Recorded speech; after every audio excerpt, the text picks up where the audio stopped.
Linda Martet a grandi avec une passion pour les motos.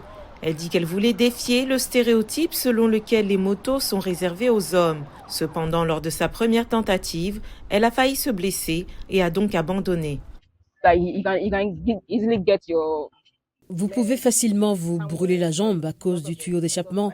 Quand vous descendez et que vous descendez de ce côté du pot d'échappement, vous vous brûlez. En 2019, Martet a découvert les motos électriques, ce qui a ravivé son intérêt d'enfant. Depuis, elle travaille comme coursière à Accra, la capitale du Ghana. Selon elle, les motos électriques sont plus faciles à utiliser que les motos à essence. Le défi, dit-elle, est de garder son vélo chargé.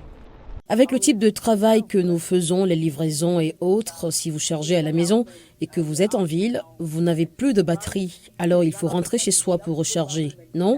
Au lieu de cela, Martet échange des batteries faibles contre des batteries neuves dans ces stations gérées par la société ghanéenne de batterie Kofa. Les motos jouent un rôle essentiel en Afrique car elles permettent de transporter des personnes et des marchandises, en particulier dans les régions où les transports publics et les infrastructures routières sont limités. Les experts du secteur affirment que les motos électriques sont moins chères et moins polluantes que les motos traditionnelles. Mais la Banque mondiale indique qu'environ la moitié de l'Afrique subsaharienne est dépourvue d'électricité et même les régions qui en disposent auraient du mal à faire face à une forte augmentation du nombre de véhicules électriques, selon le fondateur de Kofa, Eric Nigar.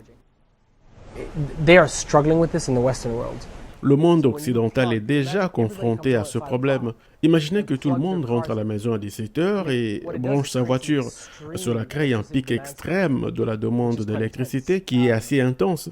Et donc, mettre cette pression sur les réseaux électriques actuels en Afrique ne fonctionnerait pas. Au lieu de cela, les batteries de Kofa stockent l'électricité provenant des panneaux solaires et du réseau national. Les utilisateurs peuvent échanger les batteries épuisées à tout moment dans des lieux situés dans la capitale sans mettre la pression sur le réseau national. L'entreprise affirme que ces batteries pourraient éventuellement réinjecter de l'énergie dans le réseau national pour soutenir la compagnie d'électricité du Ghana, ECG. Disons que vous vous trouvez dans une zone d'Accra que l'ECG va couper.